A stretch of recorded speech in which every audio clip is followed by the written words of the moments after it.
Shiloh Report. My name is Daniel Vallis, and welcome to our channel.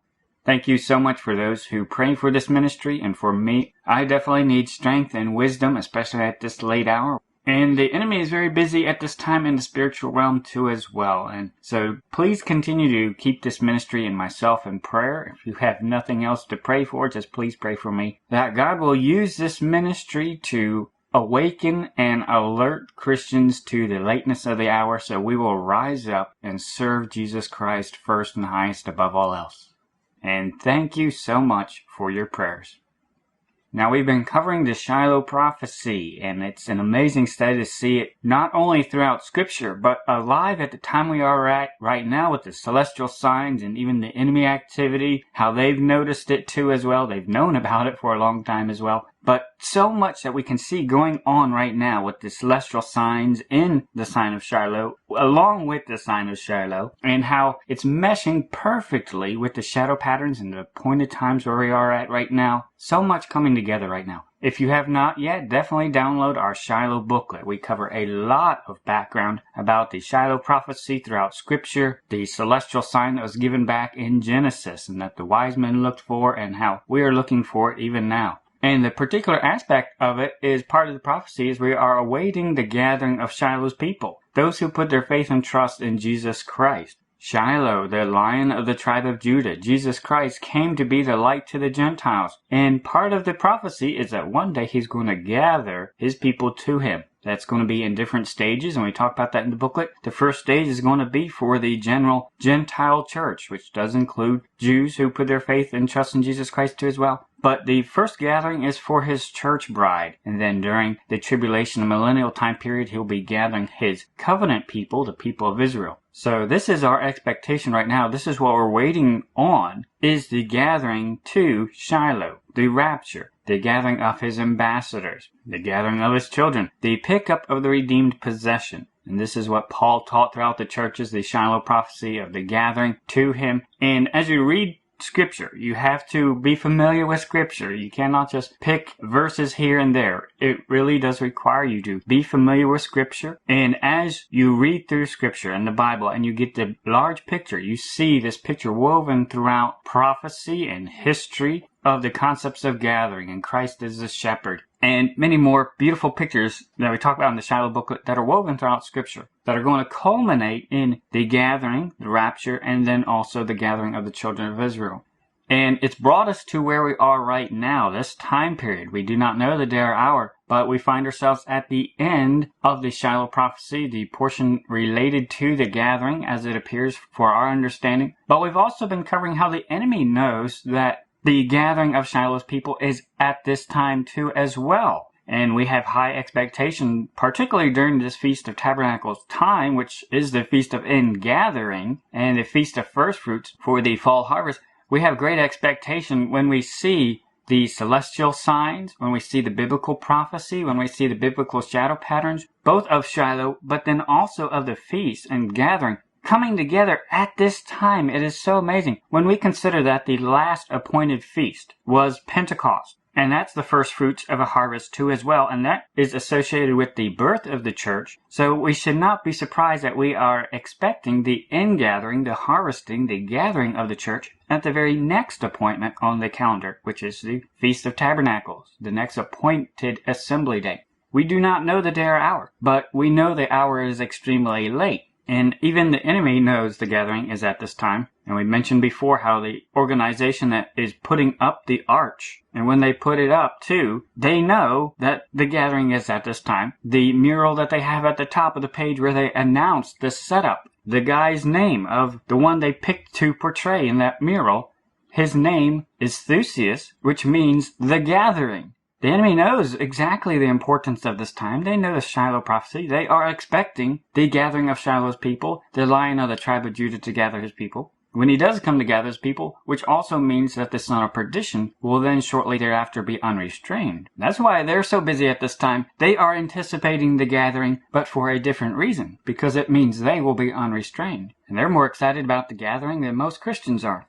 But we've been looking at the Genesis 49 passage, and we definitely talk about this in the booklet more. But right now, look at verse 10. The scepter shall not depart from Judah, nor a lawgiver from between his feet, until Shiloh come, and unto him shall the gathering of the people be.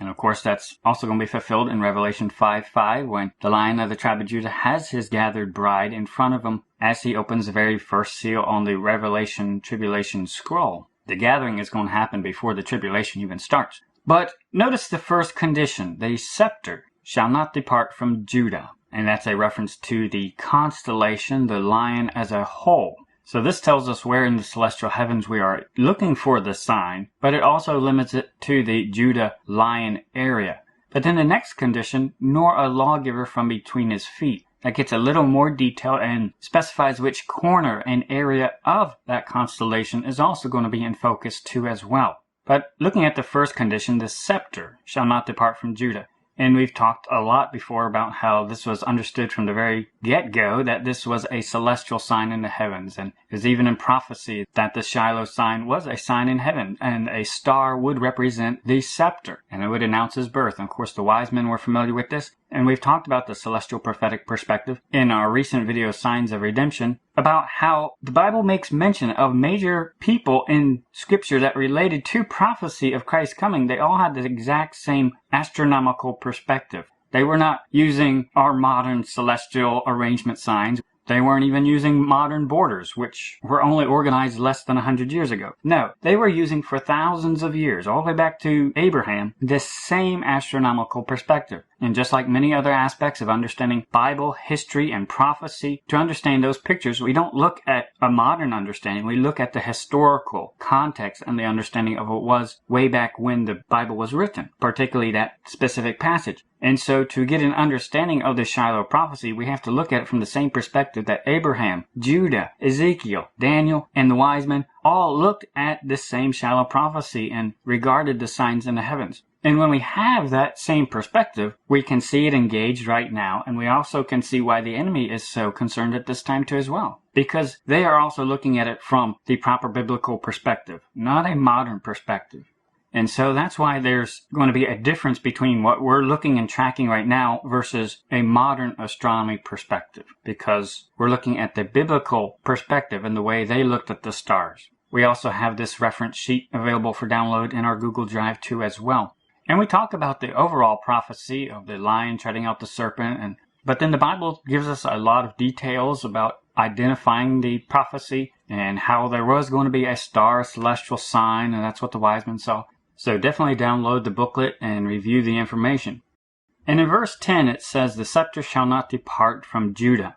On our wise men's perspective sheet, we cover the different Babylonian stars that they were familiar with 2,000 some years ago. And this would be the set of stars that Daniel, the astronomer, would have used, as well as the wise men would have used when identifying the Shiloh prophecy and where the scepter was in relation to the lion. So definitely download this if you haven't. And we've talked about this changes our understanding. It's slightly different from the modern lion concept of Leo. And we've been pegging our understanding of the concept of the lion, a fuzzy lion, to the stars that they mark for the rear foot of the lion, the rump of the lion, and the head of the lion. And that's brought us very close. But we also know there are some things we do not know. We don't know the exact posture and the exact shape, exactly how big it is. But we know this has brought us very close. And we've also noted that the Chaldean understanding of the stars for Virgo were farther back than where they are now.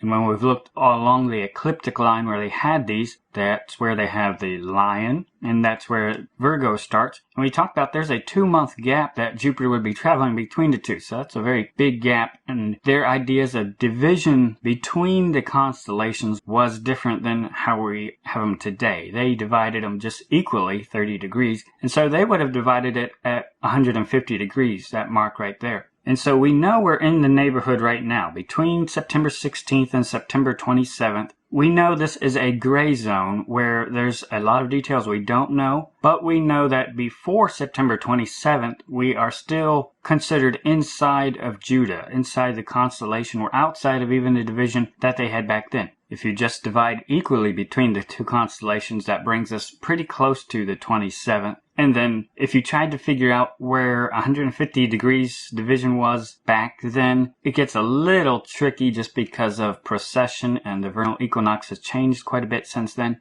But there are several things we do know. On the 27th is when Jupiter would be reaching the halfway point between the Porrima star for Virgo and then also Zavijava, which would mark the rear foot of Leo.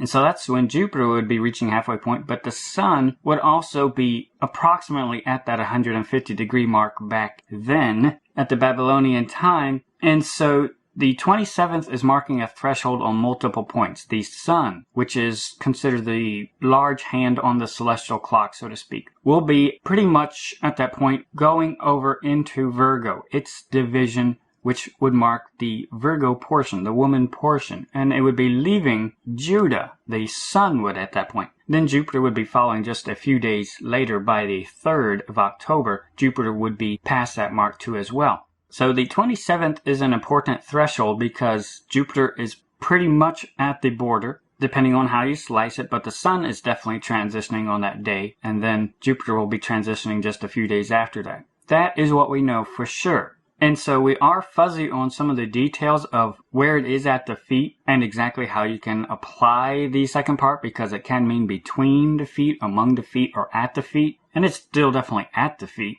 But we also know that as long as you can still strongly say and view that the scepter is still inside Judah as a whole, then obviously it is still near the feet somewhere. And so we know for sure right now that the scepter is still within Judah. It's still within the whole lion constellation. It hasn't passed over the division points yet, and neither has the Sun either. So the Sun is still pointing at Leo, Jupiter. The scepter is still in Leo, Judah as well. So we know that is still engaged. The slightly finer details, we know that Jupiter, the scepter, is still at the feet and in very close proximity just from our fuzzy understanding too as well. And we also have to understand with the enemy activity at this time, we understand that there are things we do not know, and we know that they have better records and access to celestial charts and tablets and the British Museum and the Vatican Library and all that. They probably have a much concrete idea of the lion as understood by the Chaldeans long ago. They probably have a lot finer details of that. But we know we are very close, and we know the scepter is still in Judah. So that's enough for us to know right now. And we know we have several days before there's a major transition over the borders. And so we can rest that our understanding has brought us here, and we know we are still in the Shiloh prophecy. It's still engaged. The scepter is still in Judah. And it appears just from our understanding that the scepter is still at the feet of Leo the lion. It might even be closer, but we don't have those finer details or access to that. So again, looking up toward the top there, you can see we're in a very important transition time right now. Not only is the Sun about to enter Virgo and marking the transition from Omega to Alpha, the story there, we've seen that reference a lot, the Lion of Judah, Jesus Christ, how he refers to himself as the Alpha and the Omega. He is the beginning and the ending of the celestial story. That's entirely what it's about. It's about his story, the coming Redeemer. So we could see on the 27th, the end of the 27th, particularly as viewed from Jerusalem, several different transitions will be taking place. So where we are at right now, we are still well within Judah, right at the feet, and even the enemy knows that this is a very important time, and they are expecting Shiloh to gather his people during this time too as well. Right during the Feast of Tabernacles, right during the Feast of Ingathering, we are expecting the Alpha and the Omega, the beginning and the end, to come gather his people.